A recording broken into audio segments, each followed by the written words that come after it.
시편 1절에서 5절 말씀 우리 함께 나누도록 하겠습니다.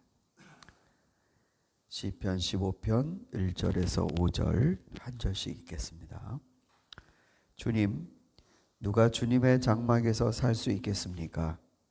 누가 주님의 거룩한 산에 머무를 수 있겠습니까?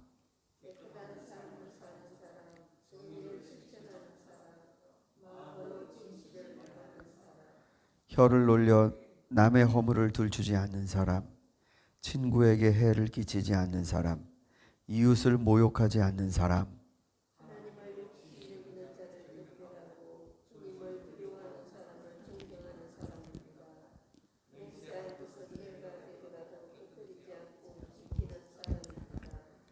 높은 이자를 받으려고 돈을 구워주지 않으며 무죄한 사람을 해칠세라 뇌물을 받지 않는 사람입니다. 이러한 사람은 영원히 흔들리지 않을 것입니다. 아멘. 아이들을 학교에서 가르칠 때 선생님들이 모르겠습니다. 한국보다도 여기 호주의 교육 시스템 안에선 자존감을 굉장히 중요하게 생각하는 것 같습니다. 그러니까 스스로를 존중하고 자랑스럽게 생각하고 작은 것도 당당하게 내놓고 얘기할 수 있게 하고, 이런 것들이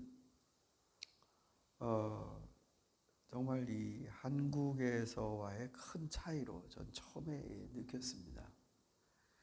한국에서는 뭐 굉장히 잘하지 않으면 입도 뻥끗 못하고요. 워낙 또 잘하는 애들이 많고. 근데 여기는 뭐 시시콜콜한 것도 뭐 당당하게 얘기합니다. 손도 번쩍번쩍 들고. 자존감. 자기의 삶에 있어서 당당함을 주는 거죠. 그리고 또 자존심이라는 것도 있습니다. 자존심. 이런 것들은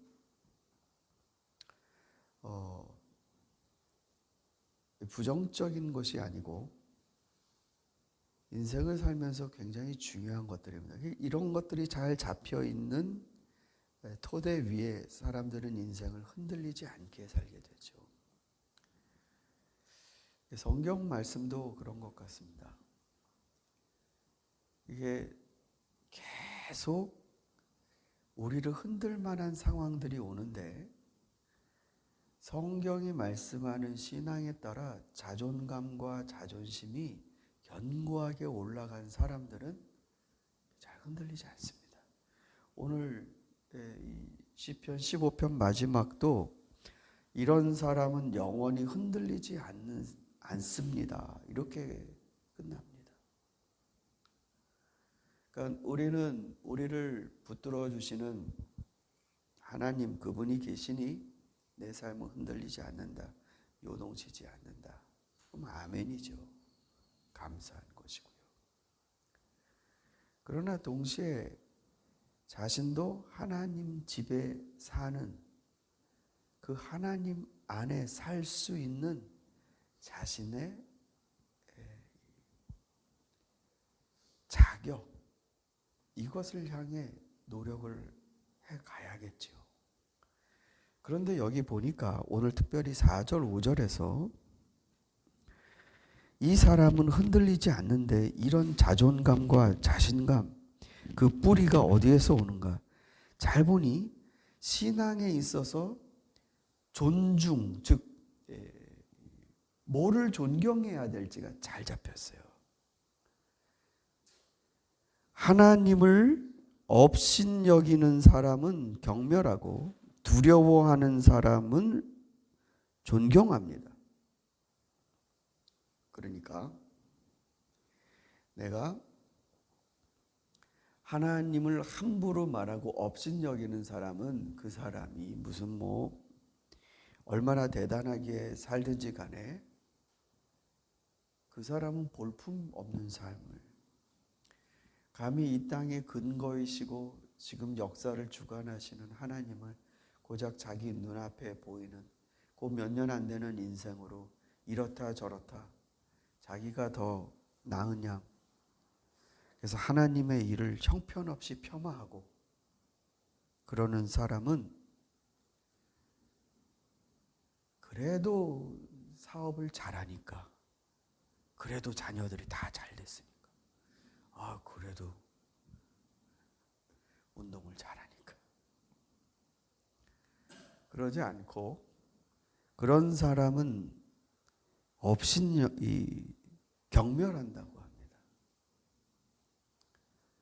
저런 사람의 인생은 참 볼 것이 없다. 그렇게 해서 경멸을 한대요. 그러니까 하나님이 모멸받는 걸 같이 이 사람은 걸 경멸합니다. 그리고 하나님을 두려워하며 사는 사람, 그런 사람을 존경한답니다. 그러니까 신앙이 주관이 잘 잡혀 있죠. 우리는 신앙이 잘 잡혀 있다라는 것을 그 주변에 이 사람이 얼마나 유복한 삶을 살고 있는가. 하나님이 참 축복해 주시는 삶이다. 그러니까 이런 식의 식별을 가지면 여러분, 우리가 시편 73편이나 욥기 같은 성경을 잘 읽어낼 수가 없습니다. 친구들이 와서 그런 거 아니에요. 네가 지금 집 다 망하고 자식들 죽고 네 몸에도 그 악성 종기가 나서 기왓장으로 지금 피부를 벅벅 긁고 있는데 너 회개해라. 그러니까 이 친구들의 신앙의 관점에서는 그와 같은 고난과 역경들은 하나님이 치신 거예요. 그러니까 현세적으로 판단을 해서 그 사람이 하나님께 복을 받느냐 안 받느냐를 결정하는 이런 기준점으로는 신앙을 바르게 볼 수 없습니다. 하나님을 경외하는 것. 아굴의 잠언에는 그게 분명히 선언이 되어 있습니다. 내가 너무 많이 가지면 하나님 업신여길 수도 있으니까 하나님 그렇게까지는 부자 되지 말게 해주시고, 제가 너무 없으면 도둑질을 생각하면서 하나님 이름을 먹칠할까 두려우니 그렇게까지도 저를 가난하게 하지 말아 주십시오. 그러니까 이 아굴이라는 사람의 신앙의 기준은 뭐냐면 하나님을 존경하는 거예요. 하나님을 경외하는 게 이 사람의 척도입니다. 여러분은 어떤 사람의 신앙이 존경할 만하시고 어떤 사람의 신앙이 하나님 앞에 피해야 되겠다라고 생각이 드십니까? 하나님과 같이 살 수 있는 사람은 이게 정립이 되어 있습니다. 그리고 하나님 앞에 맹세한 것에 대해 자기가 그것을 물리지 않습니다. 왜냐하면 하나님 앞에 내가 그걸 물린다는 건 내 한 사람의 인생이 볼품없다라는 거에서 끝나는 게 아니라 하나님을 볼품없게 만드니까요. 그러니까 그분 앞에 말을 할 때는 그분을 존중하는 방식 중에 하나가 내 그 말값을 이루는 것입니다. 이 사람은 그게 들어가 있어요, 이 안에. 그래서 하나님 앞에 비록 내가 지금 형편에서는 참 내가 이런 약속을 왜 했을까라고 하는 것도 해가 더더라도 지키려고 합니다. 그건 자기 개인의 신용의 문제가 아니라 하나님을 가볍게 여기지 않으려는 것입니다. 5절로 가게 되면 신앙뿐만 아니라 이 사람은 경제관념에 있어서도 중심이 잡혀 있습니다. 높은 이자를 받으려고 돈을 구워주지 않는다. 돈은 더 많이 긁어 모으라고 나에게 주신 게 아니라 높은 이자를 받지 않고 사람들에게 도움을 주는 은총인 것입니다. 요새 인플레이션이 세계마다 아주 골칫덩어리입니다. 그러기 위해 은행 금리를 올리고 있고 여러 가지 고통의 조치들이 치루어지고 내년에는 더 할 거라고 그러고 경제 성장 전망을 다 더 낮게 잡고 이러고 있습니다.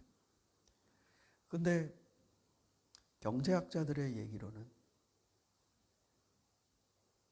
갑자기 달러가 비싸졌으니까 쌌을 때 달러를 쓴 사람들, 그 나라들 엄청나게 고통을 받을 거라는 거죠. 즉 달러 빚을 많이 진 사람들이 엄청나게 고통을 받을 것이다. 결국 못 갚게 되면 그 사람들의 자국의 기업이나 그리고 원자재나 이 헐값에 그냥 매도가 돼버리죠. 그러니까 점점 더 많은 사람이 쉽게 더 많이 갖는 구조로 가고 있다. 정말로 이렇게 어려운 때에 많이 가진 자는 손해를 볼까? 그러니까 세상이 이게 여러분 한정이 되어 있지 않습니까? 자원도, 우리 인생의 시간도. 근데 높은 이자를 받으려고 돈을 구워준다라는 거엔 이 제로섬 게임에 있어서 누군가에게로 그러니까 내가 더 많이 가졌다라는 게 다른 사람의 것을 더 많이 가질 수 있는 구조가 되었다는 방식으로 이해가 되는 것이죠.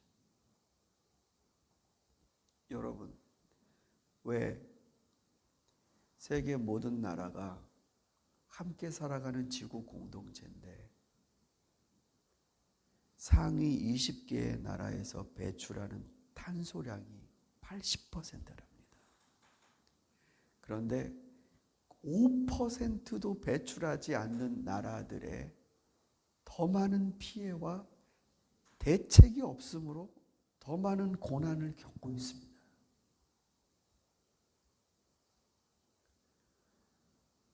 이 얼마나 어처구니 없는 일입니까? 즉 여러분 이제는 우리가 하나님 말씀으로 경제관도 회복해야 합니다. 예전에는 정말로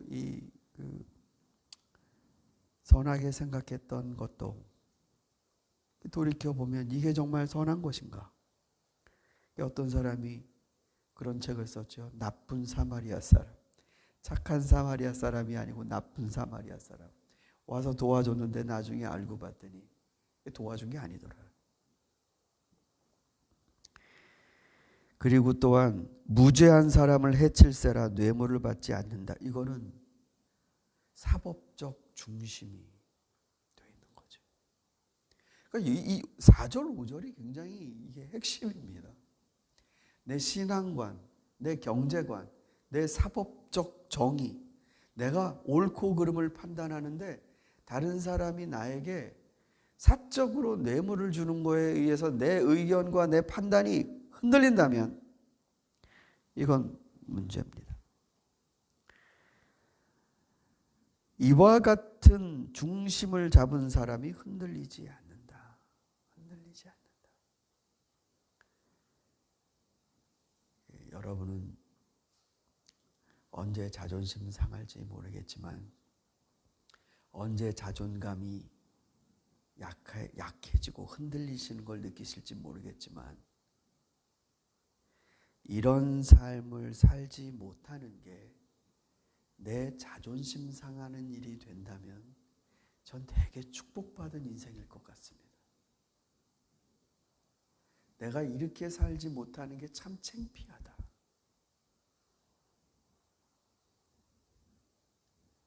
내가 이렇게 사는 게 정말로 대견하고 시원스럽다. 이런 중심의 기준에 따라서 내 삶도 평가할 수 있겠죠. 이렇게 사는 사람이 주님의 장막에서 살 수 있는 사람이다. 사랑하는 성도 여러분, 저와 여러분은 흔들리지 않는 사람이 되기를 바랍니다. 영원히요. 영원히. 여기 말한 것처럼 영원히. 깨끗하게 살아가고 다른 사람의 허물을 들추지 아니하고 하나님 앞에 바른 신앙의 중심을 가지고 내 돈벌이도 내 판단도 중심을 잡고 살아가 하나님 앞에 늘 머물 수 있는 복된 성도가 되기를 소망합니다. 우리 같이 함께 기도하겠습니다.